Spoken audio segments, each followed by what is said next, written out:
everyone, my name is Amber, welcome back to my channel. Today I'm going to be reviewing Wicked Saints, which is a book that I absolutely hated, so this should be fun. I'm going to split this review into three sections. The first one is going to be the summary. I'm going to tell you a bit about the bland synopsis of this book, and then the next part is going to be my review, and the third and final part of the video is going to be me reading Goodreads reviews and seeing what the community has to say about the book. I won't be posting any spoilers in this review, but I will be ranting about it. So without further ado, let's get into the summary. Like I said, Wicked Saints has a very bland and boring synopsis, so there's not really much to say in this segment. Basically, the main character is called Nadia. The big pitch of this book was that Nadia can speak to gods, and she can. This is true. Nadia then goes on a sort of quest with a guy called Mal, who tells her that she has to help him kill the king. Meanwhile, there's also another character who is the prince, the king's son, and he's dealing with his father and maybe wanting to kill him. And honestly, that is it. I have nothing more to say about the summary because not much else happens in this book.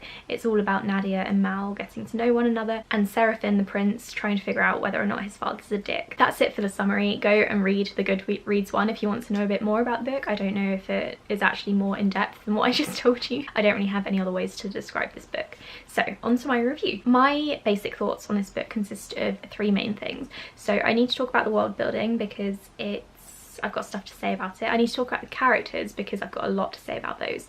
And I also want to talk a lot about the inspiration behind this book, or what I think the inspiration was, because I think it's quite clear. So the world building. It was non-existent. I went into this book expecting a really lush kind of world in which two kingdoms are at war. One is very much bound to religion and its people can speak to gods, aka Nadia, and the other one has kind of forsaken religion, no longer practices, hates religion, and wants to battle the first one. I was expecting some history between the two and to learn why kingdom number 2 doesn't like kingdom number 1 and why it doesn't like religion, but unfortunately there was no information there at all. It was all very bland and kind of terribly put together. We knew that kingdom 2 hated kingdom 1 and kingdom 2 hated religion and didn't want to speak to the gods, but we didn't know why. I have no idea what happened between these two kingdoms and why they're at war, why the king of kingdom 2 is trying to get someone from kingdom 1, and how he even knew about her. How did they know that Nadia could talk to gods? So I think religion was supposed to play a huge part in this book. The main character Nadia could speak to gods, which implies that she's going to be speaking to them a lot, using her powers, and religion's going to be kind of interwoven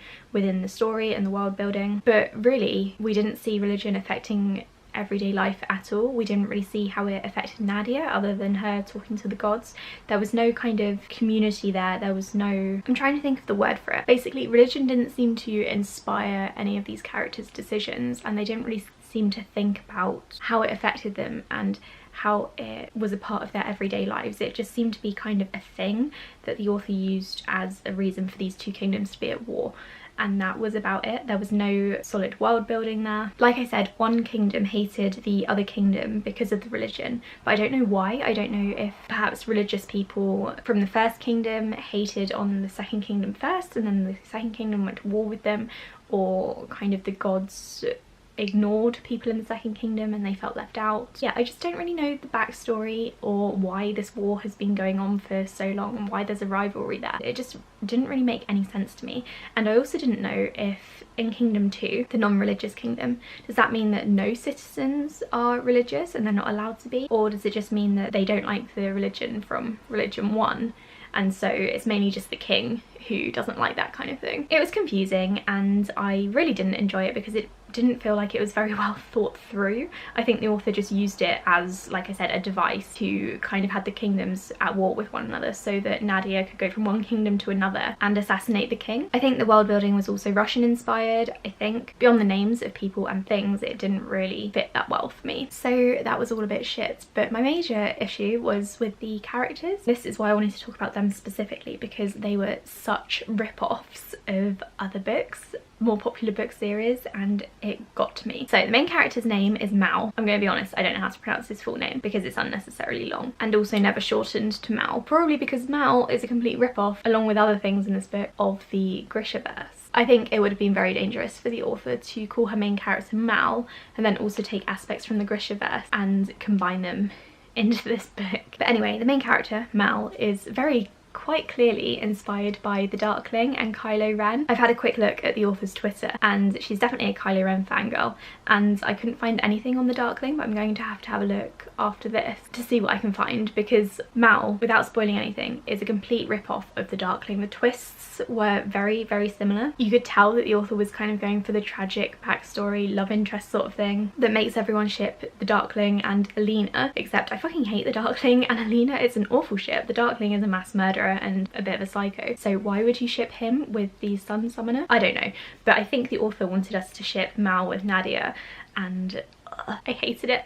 I hated it so much. I also wanted to quickly talk about Nadia now that I've mentioned her name. I've just remembered. Basically, I think she had a lot of potential, because obviously this is a young woman who can talk to gods, which is pretty fucking incredible, and I thought she would be able to tap into their powers and it would all be, you know, really impressive. Unfortunately, Nadia had literally nothing to do. The author just basically made her a prop for the two guys, Mal and Seraphim. Like I said, she's someone who can talk to gods, but that power was barely utilised at all, so I don't know why they were using this as a pitch. Actually, I guess it's because it's the most interesting part of Nadia's personality. I was reading this book and just wishing that the author would give her something to do other than kiss the boys. Presumably Nadia was meant to be really powerful because the prince literally went searching for her because they had heard about her powers. She didn't utilise her powers at all. She barely got to use them even towards the end. I thought that her powers were going to build up to something, but they didn't. She was honestly the blandest character. She had nothing to do, and we kept being told how powerful she was because she could speak to all these gods and tap into their powers, but that wasn't shown to us at all. All she did was fall in love with Mal and then kiss a couple of other people. I really hate it when main characters are reduced to love interest, because Nadia was like the pitch, the big thing of the book. It's how they were selling the book, and yeah, it's actually all about Mal / Kylo Ren. I think the third main character, Seraphim the prince, was probably the most interesting to me. I think he had a lot of potential that wasn't really tapped into, that maybe would be in the sequel, but I think he's probably the most interesting to me because the author didn't spend as much time fawning over him, and a couple of things happened to him towards the end, and I think he has the potential for a lot more character growth, and it could be really interesting. Unfortunately, nothing really happened with him in this book apart from right at the end. So there are some things that I noticed that this book was clearly inspired by. I've already mentioned the Darkling and Kylo Ren, so as well as Star Wars and the Grishaverse, this book also felt a lot like Red Queen and The Crown's Game in terms of the Russian inspired world building. Maybe The Crown's Game not so much because it's not as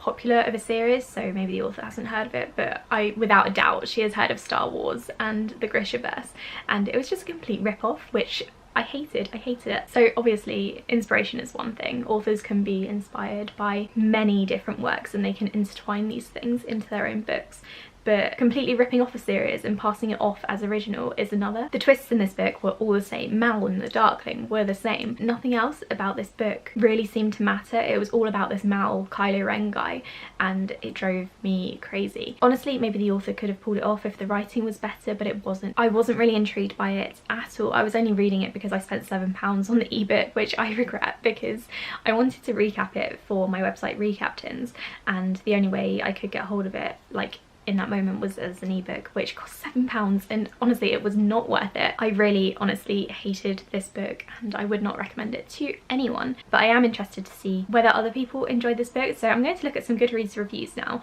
and we're going to talk about other people's opinions because that's always fun. I'm just moving over a bit because I'm going to put the reviews here on the screen. Okay, so I think we're going to start with my friends' reviews because that seems like a good place to start. Oh, here's the summary in case you want to read it. Pause here if you want to see what this book is actually about. Okay, Lauren rated it 4 stars and said damn. Jordan rated it 2, said she's disappointed. I felt like I have read aspects of this story in so many other books before. Yes, yes. Nothing about this book was original. 3 stars from Michelle. A holy war between these two kingdoms. It's been going on for centuries. Yes, but we don't know why. Why has it been going on for centuries? Setup is a very interesting one. The characters are well developed. The progress of the story seemed very slow to me. It was slow because nothing happened. Kiki rated it 1 star, which I agree with. Their reviews are always really interesting, so I'm gonna have to see what they have to say. The biggest problem with this book is the world building, in part because the relationship between the gods and the people doesn't make sense. Trinavia turned away from the gods, but there's no real discourse as to why. I agree. I have no idea why this country turned away from the gods and no longer followed them. Oh wow, this goes on for ages. I'm just going to quickly skim through. Neither character moves beyond the most childish questions of faith or religious warfare. maybe, I don't really remember that part. Kylo Ren is an infuriating character. Yes he is. Talk about Anakin Skywalker. Honestly, this review goes on forever. I can't praise any element of this book and maintain my integrity. If the sexual element was completely removed from the central relationship, Mal aged up to 40 and Nadia aged down to 9, the connection between them rewritten into a tender friendship, this could have blown me away. Yeah, it could have done, but it didn't because it's a load of crap. Stephanie rated it 5 stars, so let's see. Pros, great world building. No. Favourite kind of romance, which is enemies to lovers. I don't really think they were enemies to lovers though. They were kind of more like acquaintances where they just met, to lovers to I don't know what. The major shock twist, which was exactly the same as the Grisha verse, so wasn't that shocking. Multiple twists and turns, don't think there were.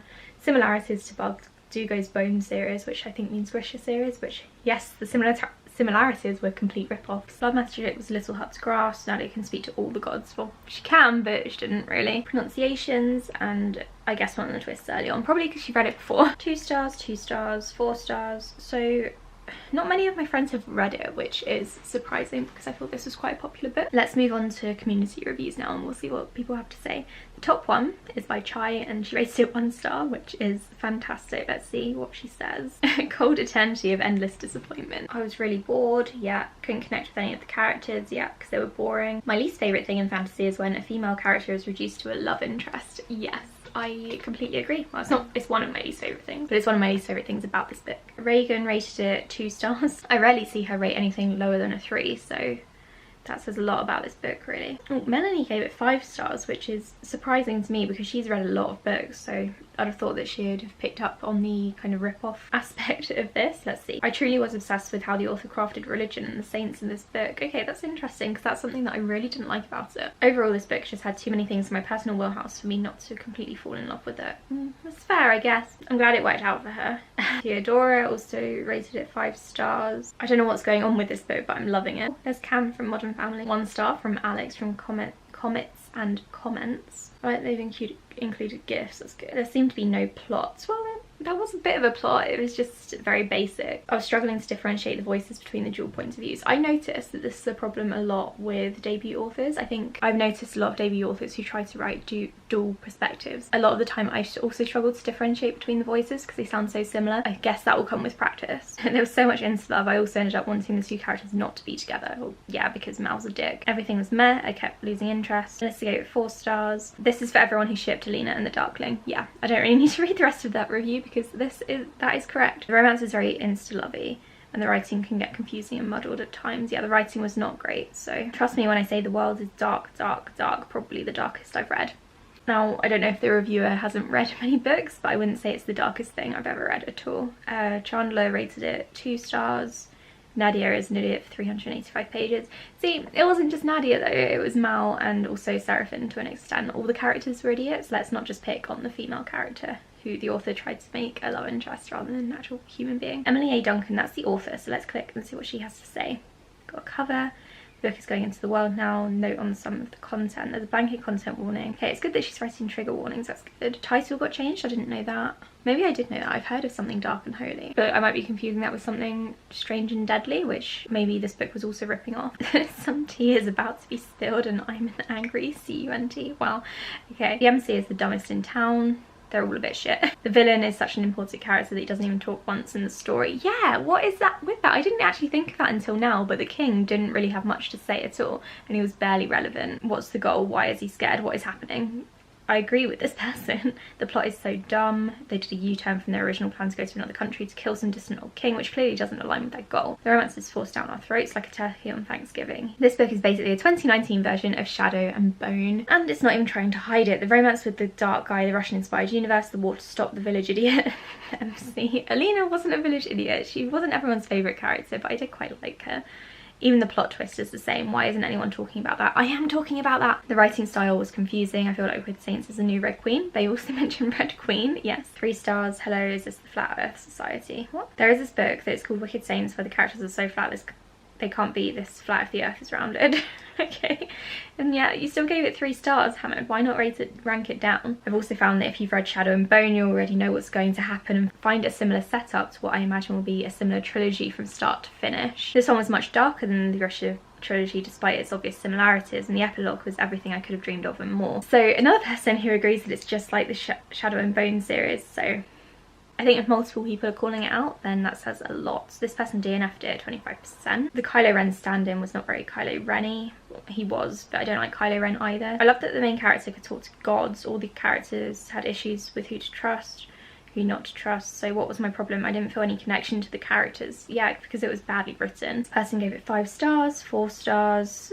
April gave it 3 stars and said I would die for Seraphine, and that's the tea. She picked the best character, to be honest. I'm just having fun with the lower starred ratings now because the 5-star ones don't really tell me much. Here, my biggest issue with Wicked Saints is Nadia. This isn't Nadia's book, it's Mal's. I agree, she got rid of the female main character and it was stupid. Nadia doesn't do anything. While she does have arguments with Mal, there comes a point where she doesn't make any decisions of her own, just simply going along with Mal's plans and listening to whatever he says. Yeah, she is reduced to the love interest in her own story as soon as she has a romance. Yeah, it's the kind of YA book that is truly written for teenagers.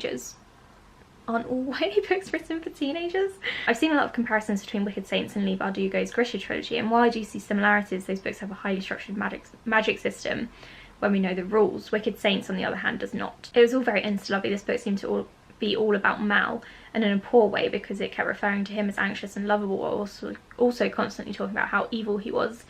Is that not just the Darkling and Kylo Ren fandoms in a nutshell? I'm going to get so much hate in the comments. I'm just going to scroll through a few more and then stop because honestly these reviews aren't really saying much that I didn't. The aesthetic felt like it was trying to be profound and brutal, but it was accidentally cheesy horror film. It reminded me of And I Darken. Okay, that's not something that I've read. 3 stars bring me my place at Minority Station for not being one of the biggest fans of this book. To be honest, I think most people didn't like this book, it turns out. I thought it was quite popular as well, but I don't think it is. Caitlin says this is a blatant rip-off of the Grishaverse. There's nothing in this book that I liked. I do think this would have done better on AO3 as an Alina Kylo Ren fic. And then Amanda also says, honestly, I'd forgive this book for its egregious writing copycat Grishaverse premise if the MC hadn't been as xenophobic. Alina knockoff with her lukewarm Hot Topic Kylo Ren cosplayer boyfriend. Okay, I'm gonna stop here because these reviews are pretty much saying everything that I want to say, while also being a lot funnier than I am. That's pretty much all of my review. In summary, I gave this book 1 star. I thought it was a complete rip-off of several other things, particularly the Grishaverse, and I wouldn't recommend it to anyone. Am I going to be reading and reviewing Ruthless Gods? Yes, but only so that I can recap it for Recaptains if I had the choice. If I had any choice in the matter, I wouldn't be continuing with this series at all, but unfortunately people have demanded it, so I'm going to. Thank you so much for watching this review. Hopefully it was somewhat helpful. If you wanted to decide whether or not to read the book, I would not recommend doing so. Let me know your thoughts in the comments below and I'll speak to you in my next video. Bye.